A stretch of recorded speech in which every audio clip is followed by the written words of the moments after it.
रीट की तैयारी करने वाले सभी विद्यार्थियों को मेरा नमस्कार है और हमारे इस चैनल सुगम संस्कृत पर आपका एक बार फिर से स्वागत है। आज की क्लास में हम कवर करने जा रहे हैं हरि शब्द, जो कि इकारांत पुल्लिंग शब्द हैं, और उसके अलावा गुरु शब्द हैं जो उकारांत पुल्लिंग शब्द हैं। इससे पहले की क्लास में हमने अकारांत पुल्लिंग राम शब्दों को कवर किया है और आकारांत स्त्रीलिंग में रमा शब्द को पढ़ाया है, और उसको अच्छे से एक्सप्लेन करने के साथ ही जो उसके जैसे बनने वाले कुछ शब्दों को मैंने यहाँ पे मेंशन भी किया था। जो आपने अगर प्रैक्टिस की होगी, मैंने बताया था कि आपको प्रैक्टिस करनी है, तो अगर आपने प्रैक्टिस की हो और उससे संबंधित कुछ डाउट हो आपको, तो आप कमेंट बॉक्स में बता सकते हैं। और अगर आपने वो क्लास नहीं देखी है तो जरूर देखिए, उसकी लिंक यहाँ पे डिस्क्रिप्शन बॉक्स में दे दी गई है। और चलिए शुरू करते हैं आज की क्लास, जो कि हरि शब्द इकारांत पुल्लिंग। तो आप हेडिंग डाल दीजिए हरि शब्द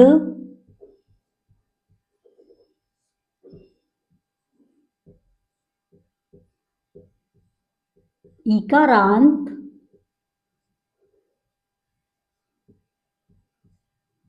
पुल्लिंग।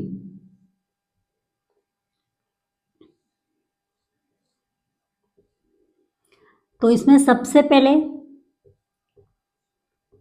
विभक्ति एक वचन,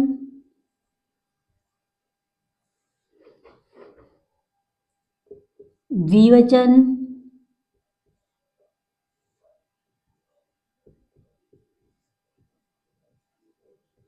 बहुवचन।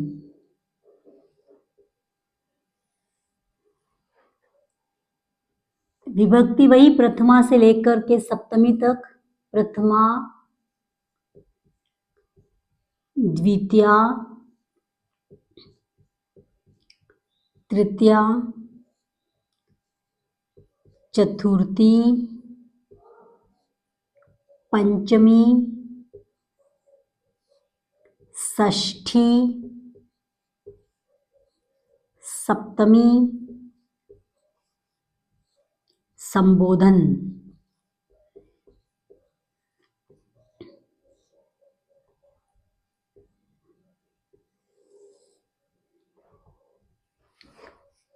तो देखिए, प्रथमा से लेकर सप्तमी तक विभक्तियां और संबोधन, ये तो हम सभी जानते हैं, इसको वैसे बार बार बताने की आवश्यकता नहीं है मेरे ख्याल से।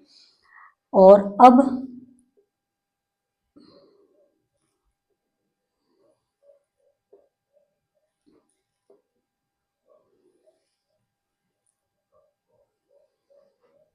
चलिए शुरू करते हैं हरि शब्द।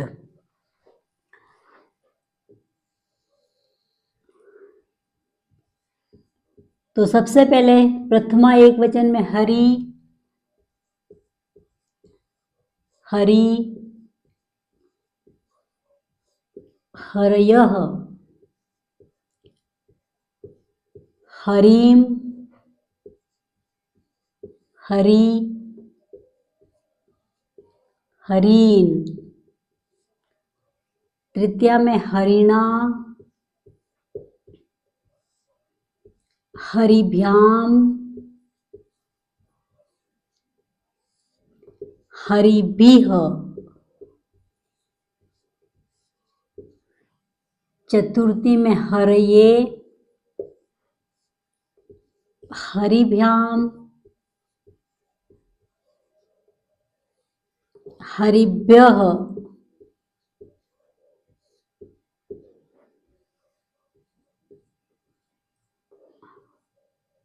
पंचमी हरेः,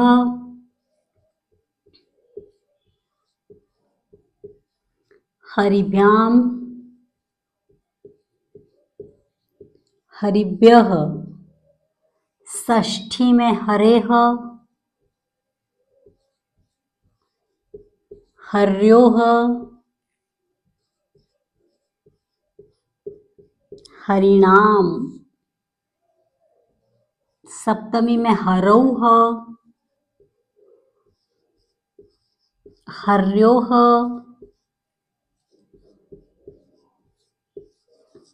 हरिषु। संबोधन में हे हरे, हे हरि,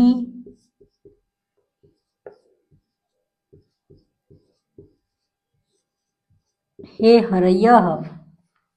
तो देखिए हरि शब्द को मैंने यहाँ पे अच्छे से लिख लिया है।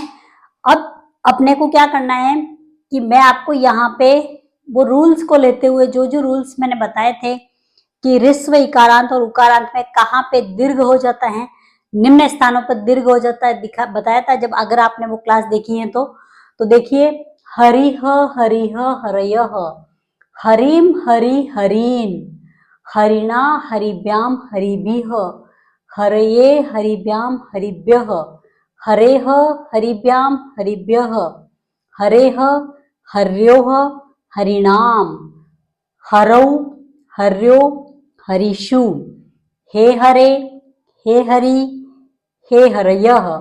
अब देखिए इसमें हमने जब रूल पढ़े थे तो सबसे पहले पढ़ा था कि जब ऋस्व इकारांत से कोई शब्द है तो प्रथमा द्वितीया का द्विवचन में दीर्घ हो जाता है और द्वितीया का बहुवचन दीर्घ हो जाता है। तो देखिए हरि में प्रथमा और द्वितीया में दीर्घ हो गई री, उसी प्रकार हरिन में री दीर्घ हो गई।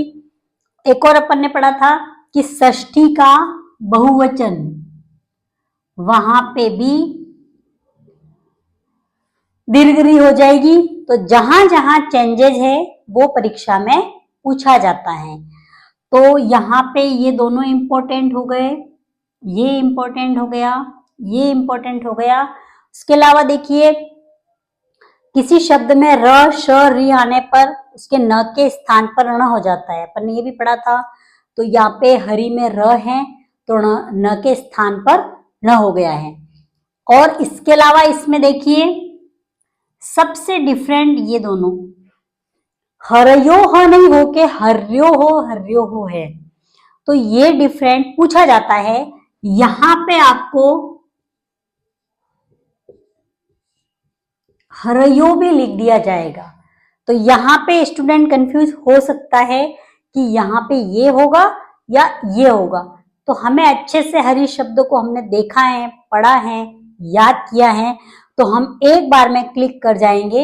यहाँ पे र की मात्रा ऊपर से आएगी हर्योह। तो कितने डिफरेंट हो गए, अलग हो गए इसमें, 1 2 3 4 5 और 6। ये 6 मोस्ट इंपोर्टेंट है, ये आपको एग्जाम में पूछे जाएंगे। इसके अलावा भी अगर शब्द रूप की सारी पूरे जितने भी अपने को पढ़ने हैं पढ़ लेंगे, प्रैक्टिस कर लेंगे, उसके बाद पीवाईक्यूज देखेंगे और पीवाईक्यूज में शब्द रूप से संबंधित किस प्रकार से प्रश्न पूछे गए हैं उसको अपन अलग से वीडियो बना देंगे। उसके अलावा देखिए अब अपन पढ़ेंगे नेक्स्ट शब्द रूप जो कि उकारांत पुल्लिंग है। हाँ एक बात और, यहाँ पे हरिवत,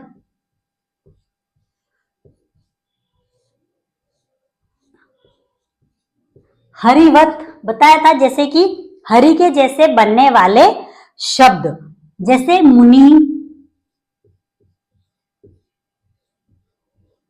मुनिह, कविह,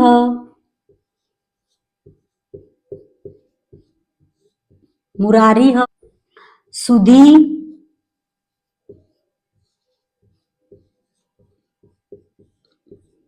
आदि।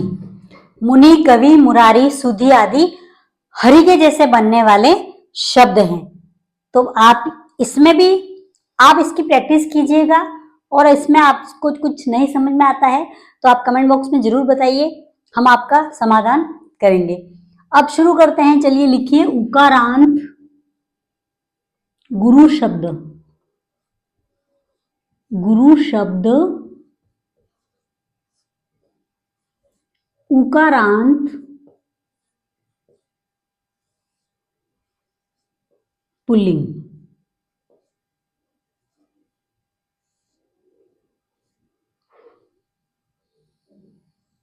विभक्ति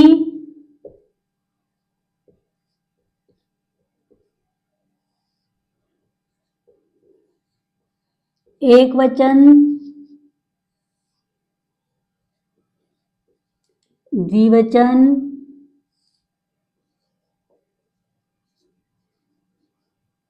बहुवचन।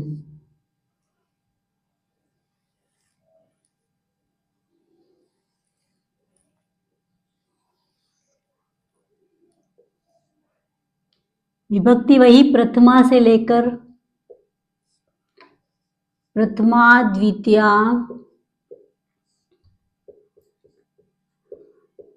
तृतीया, चतुर्थी, पंचमी, षष्ठी, सप्तमी, संबोधन।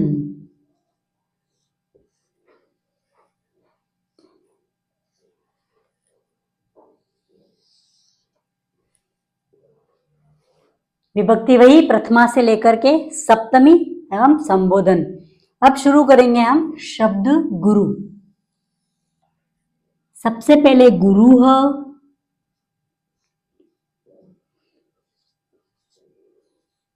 गुरु, गुरवः, गुरुं,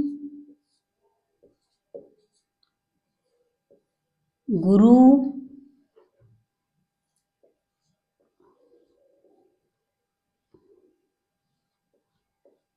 गुरून्,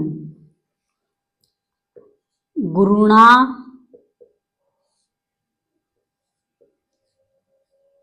गुरुभ्याम,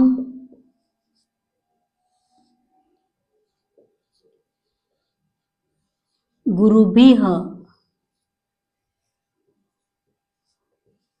गुरुवे, गुरुभ्याम, गुरुभ्यः,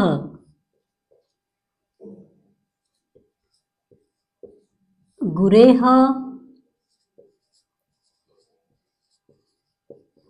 गुरुभ्याम, गुरुभ्यः, गुरेः,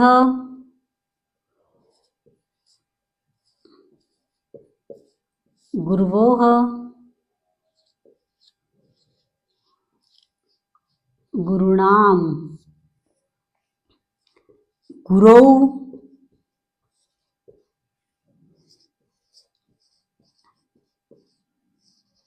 गुरवौ,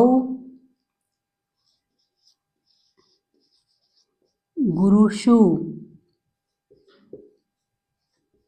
हे गुरे,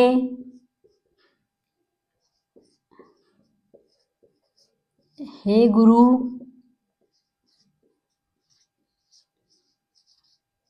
हे गुरवः। तो देखिए ये उकारांत पुल्लिंग गुरु शब्द हैं जो हमने यहाँ पे मेंशन कर लिए हैं। अब इसमें भी वही नियम लगेगा कि ह्रस्व इकारांत और उकारांत शब्द आते हैं तो निम्न स्थानों पर दीर्घ हो जाता है। तो इसमें भी वही की वही कंडीशन आई है जो हरि शब्द में आई है। तो देखिए सबसे पहले इन दोनों को देखना है हमें, उसके बाद इसको देखना है, उसके बाद इसको देखना है।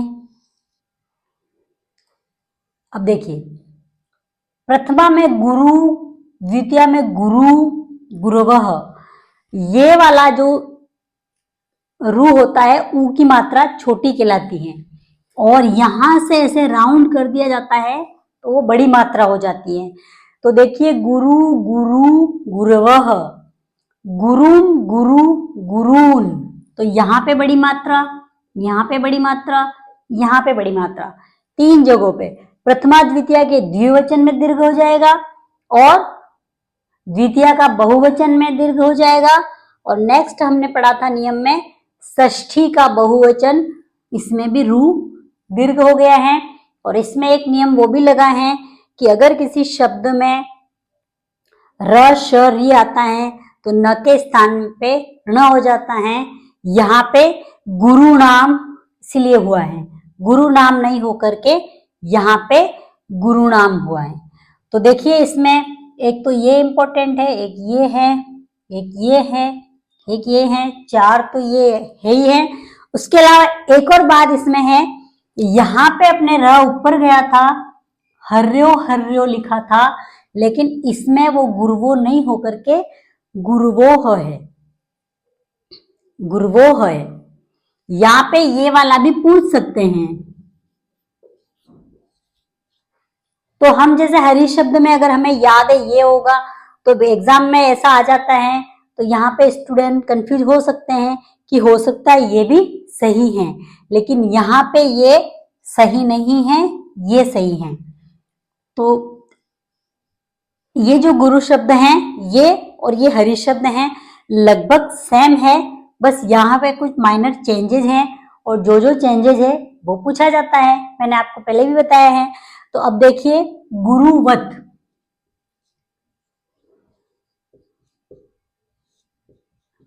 गुरुवत मतलब गुरु के जैसे चलने वाले शब्द। तो भानु,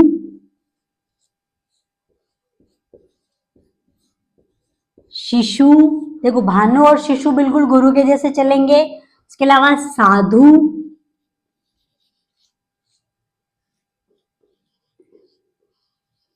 विधु आदि, भानु, शिशु, साधु, विधु आदि बिल्कुल गुरु के जैसे चलेंगे। तो आपको इनकी प्रैक्टिस करनी है।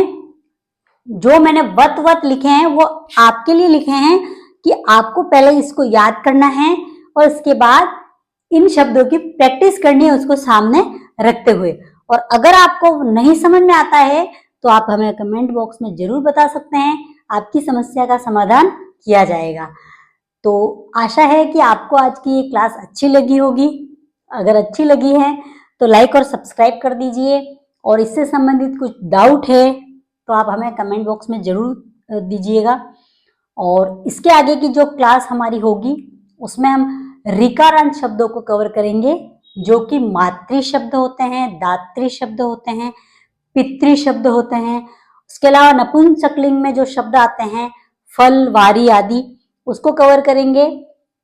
और इस शब्द रूप की जब अपनी क्लास कंप्लीट हो जाएगी तो एक टेस्ट लिया जाएगा, जिसमें कुछ 50 या 30 क्वेश्चन का टेस्ट लिया जाएगा। तो आपको वो टेस्ट जरूर देना है, और बिल्कुल आपको टिप पे शब्द रूप याद हो जाएंगे, ये हमारी गारंटी है। आप लगातार क्लासें देखते रहिए, और मैं जैसे जैसे बताती जा रही हूँ वैसे आप उसको प्रैक्टिस करते रहिए। आपके शब्द रूप कभी भी लाइफ में गलत नहीं होंगे। तो इसी आशा के साथ धन्यवाद।